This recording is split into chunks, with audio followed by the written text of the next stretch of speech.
Hello दोस्तों, maths destination में आप सभी का स्वागत है। आज के इस वीडियो में हम आइडल्स एंड क्वेश्चन रिंग से रिलेटेड थ्योरम सॉल्व करने वाले हैं। स्टार्ट करते हैं।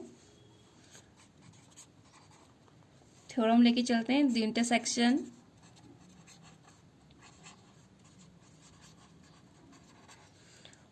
Of two left idols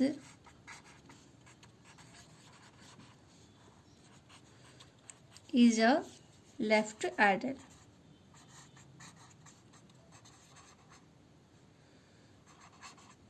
intersection of two left ideals is a left ideal. किसी भी लेफ्ट आइडल का इंटरसेक्शन भी क्या होगा? लेफ्ट आइडल भी लेफ्ट आइडल ही होगा।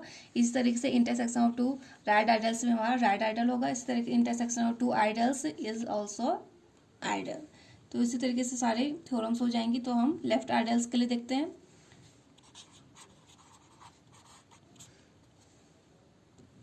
प्रूफ देखते हैं। Let S1 and S2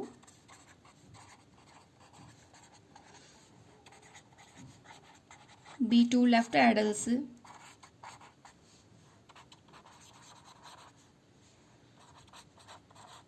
of a ring so that S1 and S2 are both additive। S1 S2 अगर टू लेफ्ट आइडल्स है रिंग आर के, तो S1 S2 हमारे क्या हो जाएंगे? एडिटिव हो जाएंगे। सेकेंड कंडीशन होती है आइडल की, R belongs to R, A belongs to S1, this implies R into A belongs to S1 by definition of idol। Again R into R, A belongs to S2, this implies R into A belongs to S2 by definition of idol। By definition ideal we know that S1 S2 क्या होने चाहिए? Additive होने चाहिए। R अगर R को belong कर रहा है, A S1 को बिलोंग कर रहा है, तो R इंटू S1 को बिलोंग करना चाहिए। And R belongs to R, A belongs to S2, this implies R into A also belongs to S2। To prove that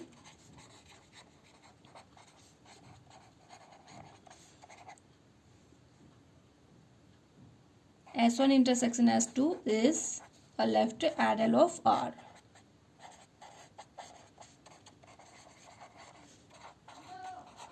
तो हमें प्रूव करना है S1 इंटरसेक्शन S2 भी क्या है? लेफ्ट आइडल होगा R का।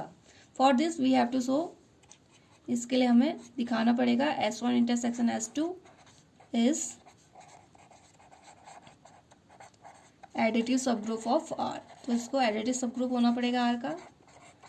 And R belongs to R, A belongs to S1 intersection S2, this implies R into A belongs to S1 intersection S2 को बिलोंग करना चाहिए। Then we say that S1 intersection S2 is a left ideal of R। अगर ये दो condition satisfy हो जाएंगी तो S1 intersection S2 क्या हो जाएगा? लेफ्ट आइडल हो जाएगा R का।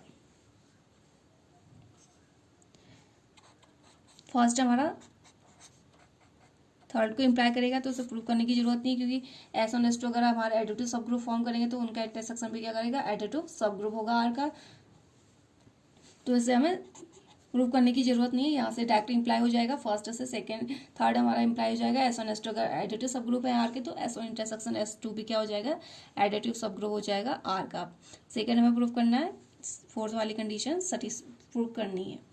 फॉर इंटरसेक्शन ऑफ टू सब ग्रुप्स इज अ सब ग्रुप। इंटरसेक्शन टू सब ग्रुप्स का भी क्या हो जाएगा? सब ग्रुप ही होगा। तो इसलिए फर्स्ट क्या है? थर्ड को इम्प्लाई करेगा।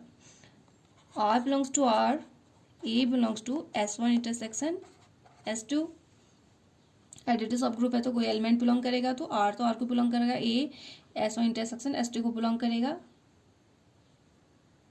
हमने दिखा दिया S1 इंटरसेक्शन क्या सब ग्रुप है R का, तो A एलिमेंट हमारा S1 इंटरसेक्शन S2 को बिलोंग करेगा। This implies R belongs to R, A belongs to S1 and A belongs to S2।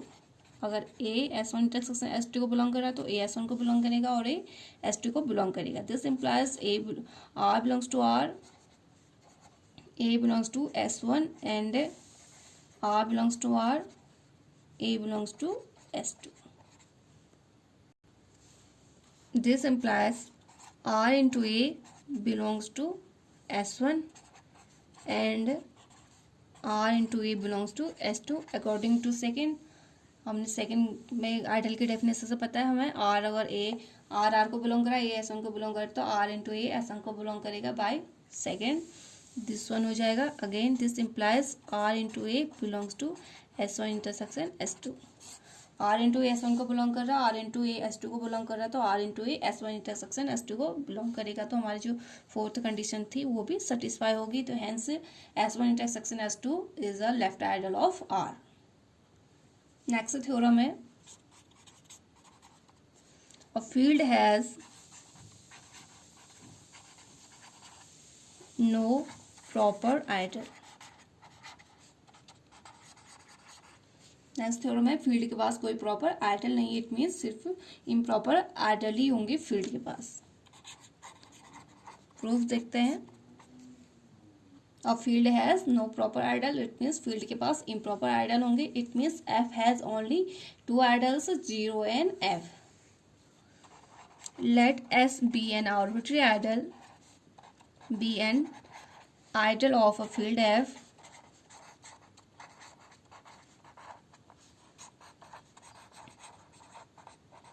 to prove that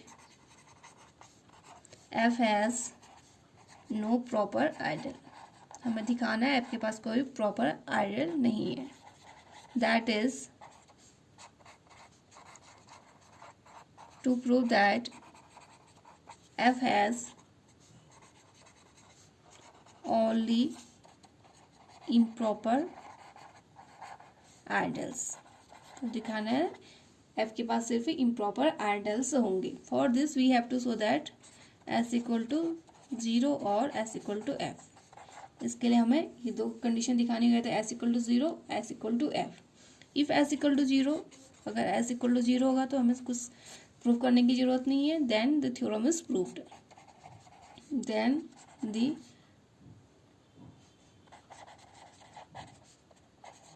theorem is proved. Consider the case in which S does not equal to 0। अगर 0 होगा तो theorem prove हो जाएगी। अगर 0 नहीं है तो अब हमें ये देखना है अगर S does not equal to 0 है। अगर एस 0 के इक्वल नहीं है then there exist a belongs to s। अगर s हमारे 0 के इक्वल नहीं है तो कोई एलिमेंट एग्जिस्ट करेगा, it means a belongs to s such that a does not equal to 0। a हमारे 0 के इक्वल नहीं होगा क्योंकि a s क्या है, 0 के इक्वल नहीं है। a s को बिलोंग करा तो a को 0 नहीं होना होगा, it means a does not equal to 0। a belongs to s, s क्या होगा, f का सबसेट होगा। This implies a belongs to f। A S को बिलोंग कर रहा है, एस एफ का सबसेट है तो ए क्या करेगा, एफ को भी बिलोंग करेगा। This implies A inverse belongs to F. A inverse F को बिलोंग करेगा, एफ फील्ड है तो इनवर्स एग्जिस्ट करेगा, तो ए एफ को बिलोंग करा तो इसका इनवर्स भी एफ को बिलोंग करेगा as A does not equal to 0। A belongs to S, A inverse belongs to F. This implies A inverse into A belongs to S by definition of ideal. A S को belong कर रहा है, inverse F को belong कर रहा है, S हमारा ideal है तो डेफिनेशन से हो जाएगा A inverse into A S को बिलोंग करेगा। This implies A into A inverse identity हो जाएगा तो 1 belongs to S. Any X belongs to F, this implies X belongs to F, 1 belongs to S. हम दिखाते हैं 1 की तरह एस को बिलोंग कर रहा है, एक्स हमारा फील्ड है तो कोई एलिमेंट एग्जिस्ट करेगा तो एक्स हमने माना है एक्स एफ को बिलोंग कर रहा है। This implies X belongs to F and 1 belongs to S. This implies 1 into X belongs to S by definition of ideal. S हमारा आइडल है, एक्स एफ को बिलोंग कर रहा है, 1 एस को बिलोंग कर रहा है तो इन दोनों का प्रोडक्ट एस को बिलोंग करेगा।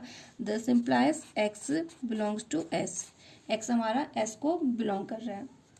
Hence x belongs to f, this implies x belongs to s, hence f is subset of s।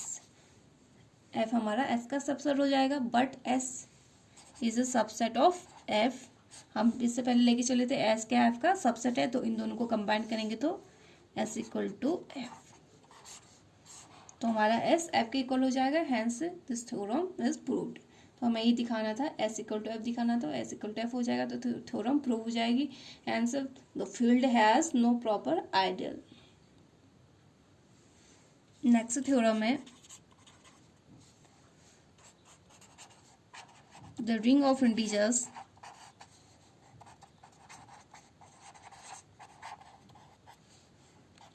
is principal idle domain. हमें दिखाना है the ring of integer is principal ideal domain होता है. It means the ring of integer is PID.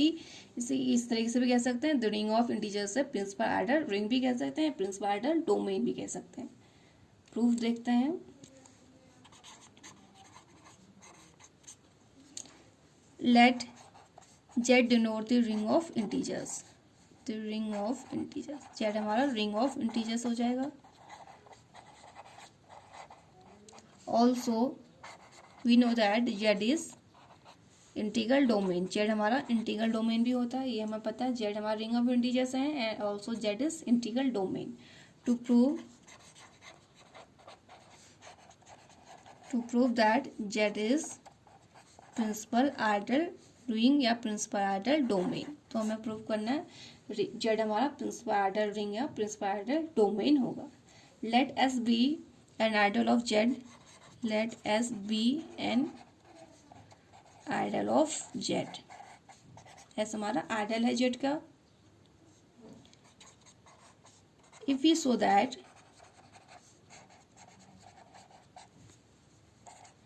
S is a principal idol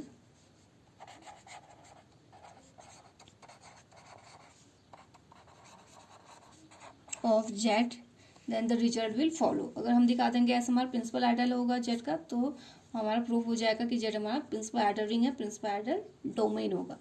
if S equal to 0 then S is clearly principal ideal. अगर S equal to 0 होगा तो ये तो principal idol हो जाएगा. अब नेक्स्ट कंडीशन है, now consider the case in which S does not equal to 0. S equal to 0 पे तो कंडीशन सेटिस्फाई हो जाएगी. अगर हम लेके चलते हैं S does not equal to 0, हम लेके चल रहे हैं S does not equal to 0 है. Consequently there exist at least an element. अगर S does not equal to 0 तो यहाँ पे कम से कम एक एलिमेंट एग्जिस्ट करेगा. There exist at least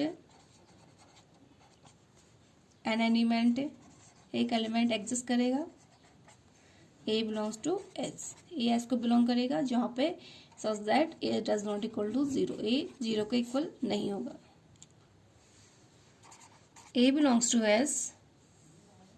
This implies minus A also belongs to S because S plus हमारा एडिटिव सब ग्रुप हो जाएगा. Z का is additive subgroup of Z. S हमारा आइडल है तो आइडल होगा तो एडिटिव सब ग्रुप हो जाएगा. एडिटिव सब ग्रुप होगा तो A का इनवर्स भी एग्जिस्ट करेगा. A का इनवर्स माइनस A हो जाएगा तो ये भी यहाँ पे बिलोंग करेगा. One of A minus A and A minus is necessarily positive. One of A and minus A is necessarily positive. A और माइनस A में से किसी को पॉजिटिव होना होगा. thus S contains positive integer.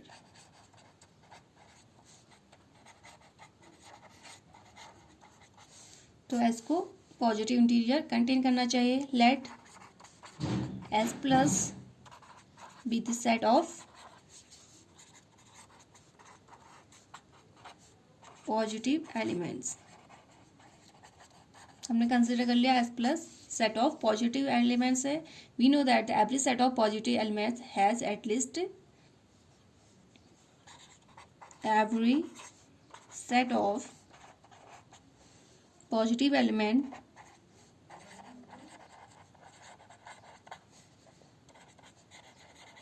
has a least member. Set हमारा S plus set of positive elements है तो every set of positive elements के बाद कम से कम एक लिस्ट मेंबर होगा से B. हमने उसे B मान लिया. Hence S plus has the least element B. तो S प्लस के पास लीस्ट एलिमेंट भी हो जाएगा. We claim S equal to B. That is S is generated by B. That is S is generated by B. तो हमने principal ideal की definition देखा था, अगर ऐसा कोई भी सिंगल एलिमेंट से जनरेट हो जाएगा तो वो हमारा प्रिंसिपल आइडल हो जाएगा। तो अगर हम दिखा देंगे एस सिंगल एलिमेंट बी से जनरेट हो जाएगा तो इट मीन्स एस हमारा प्रिंसिपल आइडल रिंग या प्रिंसिपल आइडल डोमेन हो जाएगा। तो सिर्फ हमें ये दिखाना है S equal to B, it means S is generated by B. हमने प्रिंसिपल आइडल रिंग की डेफिनेशन से देखा था, अगर एस किसी भी एलिमेंट से सिंगल एलिमेंट से जनरेट हो जाता है तो वो प्रिंसिपल आइडल रिंग या प्रिंसिपल आइडल डोमेन होता है। तो हमें सिर्फ अभी दिखाना है एस इक्वल टू बी के इक्वल दिखाना है। Let x belongs to s be arbitrary, x s को बिलोंग कर रहा है बाय डिवीजन एल्गोरिथम में।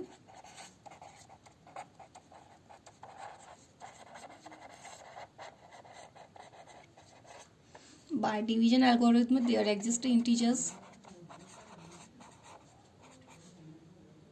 q and r such that x equal to B Q plus R के फॉर्म में हो जाएगा। बाय डिवीजन एल्गोरिथम में we know that where remainder R lies between 0 and b के बीच में लाई करता है। b belongs to s, q belongs to z, this implies b q belongs to s। अगर b s को belong कर रहा है, q z को बिलोंग कर रहा है, by definition of ideal s हमारा आइडल है तो b इंटू q हमारा b इंटू q s को बिलोंग करेगा। x belongs to s, bq belongs to s, this implies x belongs to s minus bq belongs to s because s is a group, s group होगा तो bq s को belong कर रहा है तो उसका इनवर्स भी s को बिलोंग करेगा, it means minus bq also belongs to s। This implies x plus minus bq belongs to s। s हमारा ग्रुप फॉर्म करता है तो एडिशन एडिटिव होगा, इट मीन्स क्लोजर होगा तो x plus minus bq also belongs to s. This implies x minus bq belongs to s. This implies r belongs to s. क्योंकि x equal to P Q plus R था तो x minus B Q equal to R हो जाएगा। x minus B Q S को belong कर रहा है तो r भी s को बिलोंग करेगा। Now r belongs to s where r lies between 0 to b। b is the least element of s।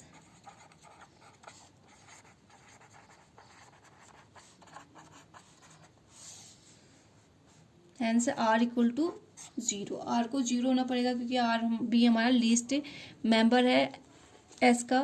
तो हमने यहाँ से दिखा दिया आर बी के अगर एस को बिलोंग कर रहा है तो बी हमारा लीस्ट एलिमेंट है तो आर को हमें 0 होना पड़ेगा क्योंकि आर बी हमारा लीस्ट एलिमेंट तो आर एस को बिलोंग नहीं कर सकता। आर कब बिलोंग करेगा जब आर इक्वल टू 0 होगा, तो आर मस्ट बी 0, तो आर को 0 होना पड़ेगा।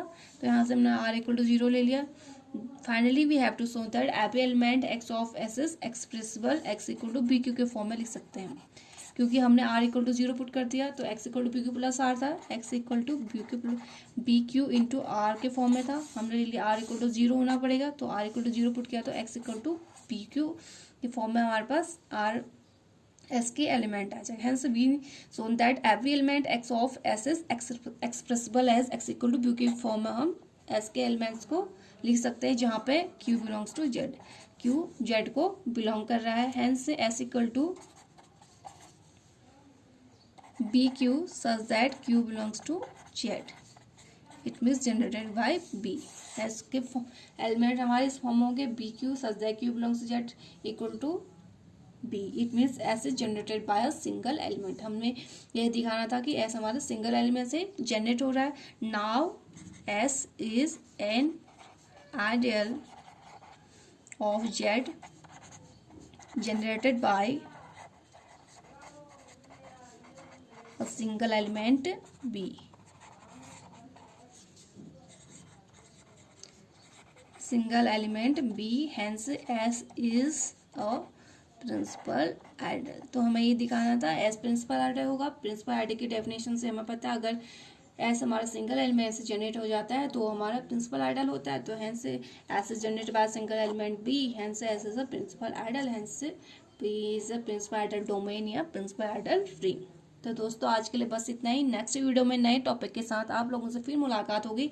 तब तक के लिए नमस्कार, धन्यवाद।